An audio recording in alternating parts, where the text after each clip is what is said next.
Subscribe our channel and never miss an update. بچوں کی تربیت کے حوالے سے آج کا ٹاپک دوستوں کے حقوق۔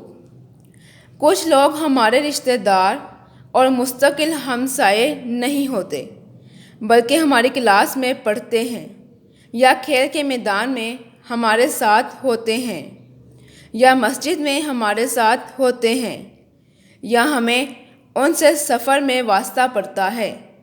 یہ سب لوگ ہمارے تھوڑی دیر کے ساتھی ہوتے ہیں۔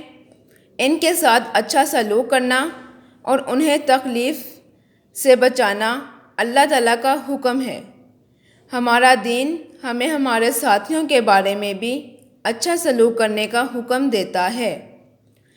قرآن مجید میں ایک مقام پر اللہ تعالیٰ نے کچھ لوگوں کا ذکر فرما کر ان کے ساتھ اچھا سلوک کرنے کا حکم دیا ہے۔ اس آیت میں یہ بھی فرمایا وَالصَّاحِبِ بِالْجَنبِ، اور پاس بیٹھنے والے کے ساتھ بھی اچھا سلوک کرو۔ ساتھیوں اور دوستوں سے اچھا سلوک کرنا اور ان کے حقوق کا خیال رکھنا نبی کریم صلی اللہ علیہ وآلہ وسلم کی مبارک سنت ہے۔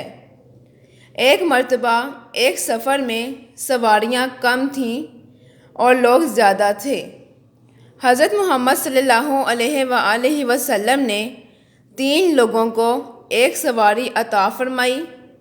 سب اس پر باری باری سفر کرتے تھے۔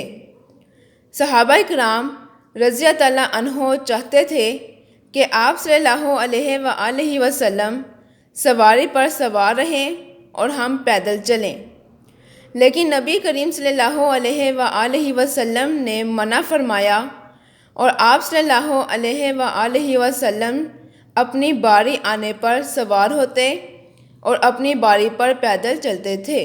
جب کوئی انسان اپنے ساتھیوں کے ساتھ اچھا سلوک کرتا ہے تو اس سے پتہ چلتا ہے کہ اس کی اچھی تربیت ہوئی ہے اور وہ اچھا انسان ہے۔ اسلام نے بندوں کے حقوق کی بہت تاکید کی ہے۔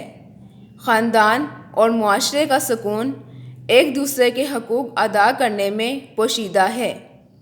اللہ تعالیٰ نے اپنے حقوق کے ساتھ بندوں کے حقوق ادا کرنے پر زور دیا ہے۔